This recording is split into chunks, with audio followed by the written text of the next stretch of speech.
Hello everyone, आप सबका स्वागत है एजुकेशन सिंप्लीफाइड बाय ओसीडीसी चैनल के ऊपर।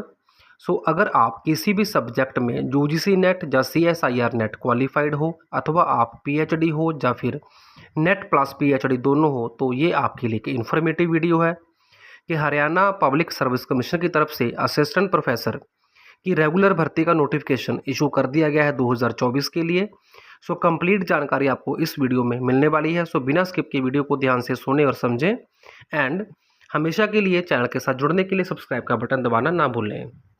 अब बात करें इसकी एप्लीकेशन प्रोसेस की, तो एप्लीकेशन स्टार्ट हो चुका है 2 अगस्त 2024 से और ये चलेगा 27 अगस्त 2024 तक। मींस के 27 अगस्त 2024 तक आप अप्लाई कर सकते हैं इन पोस्ट के लिए। हर सब्जेक्ट की बाइफर्केशन इन्होंने दी हुई है कि किस सब्जेक्ट में कितनी पोस्ट हैं। जैसे कि सबसे पहले बात करें बॉटनी की, तो बॉटनी की 98 पोस्ट हैं, केमिस्ट्री की 123 पोस्ट हैं, उसके बाद कॉमर्स में 153 पोस्ट है। तो ऐसे आप देख सकते हैं कि किस सब्जेक्ट की टोटल पोस्ट कितनी है। इसके लिए आप कंप्लीट नोटिफिकेशन का पीडीएफ मेरे से प्राप्त करने के लिए व्हाट्सएप पे मैसेज कर सकते हैं 9569677123 पे।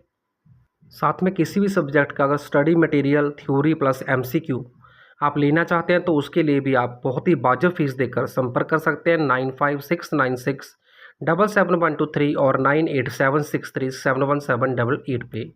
आगे हम बात करते हैं एसेंशियल क्वालिफिकेशन की। तो assistant professor in fine arts and mass communication को छोड़कर किसी भी और सब्जेक्ट के लिए आपके पास नेट क्वालिफाई होना चाहिए और पीएचडी अथवा दोनों अगर है तो आप अप्लाई कर सकते हैं। साथ में आपके पास अप टू 10th हिंदी और संस्कृत, तो हिंदी और संस्कृत आपने 10th तक पढ़ी होनी चाहिए, ठीक है। तो साथ में हम बात करें पैटर्न की, तो एग्ज़ाम पैटर्न के लिए सबसे पहले आपका होगा स्क्रीनिंग टेस्ट। तो स्क्रीनिंग टेस्ट के लिए इन्होंने लिखा है वेयर एवर एप्लीकेबल, मतलब जहाँ पे ज़रूरत होगी तो वहाँ पे ये स्क्रीनिंग टेस्ट लेंगे।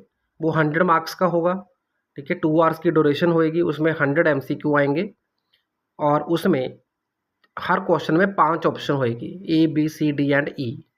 इस स्क्रीनिंग एग्ज़ाम में अगर कोई कैंडिडेट किसी भी ऑप्शन को A B C D E में कोई भी ऑप्शन को अगर वो सर्कल नहीं करेगा एटलीस्ट 10% क्वेश्चंस में, तो उसको डिस्क्वालीफाई किया जाएगा, ठीक है।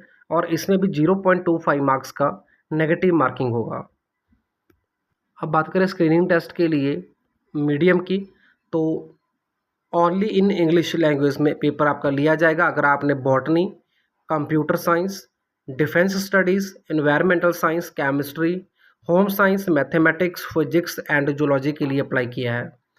और बाकी सब्जेक्ट जो हैं उसमें बाईलिंगुअल रहेगा, जैसे कि commerce, economics, fine arts, mass communication, geography, history, music 1, music O and physical education, political science, psychology, philosophy and journalism. Language subject के साथ जो रिलेटेड क्वेश्चन आएंगे वो उसी लैंग्वेज में आएंगे, जैसे कि English, Hindi, Sanskrit and Punjabi. Screening test के बाद आपका होगा सब्जेक्ट टेस्ट, तो ये होएगा 150 क्वेश्चंस का, ठीक है। 3 आवर्स की ड्यूरेशन मिलेगी एंड ये भी मीडियम इंग्लिश में होएगा। Botany, computer science, defence studies, economics, chemistry, home science, mathematics, physics and zoology के लिए एंड अदर सब्जेक्ट के लिए ये बाईलिंगुअल यानी कि इंग्लिश और हिंदी में एग्ज़ाम लिया जाएगा।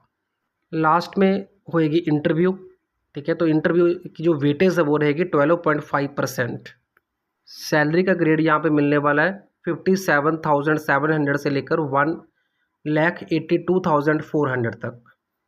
अगर किसी कैंडिडेट ने फॉरेन से डिग्री की हुई है एमएससी या पीएचडी, तो वो अगर टॉप 500 के रैंक में आती है इंटरनेशनल लेवल पे यूनिवर्सिटी जहाँ से आपने फॉरेन में से पढ़ाई की है, तो भी आप इन पोस्ट के लिए एलिजिबल हैं।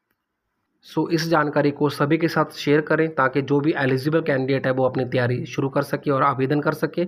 उम्मीद करता हूँ जानकारी आपको अच्छी लगेगी। Thank you, thanks for watching.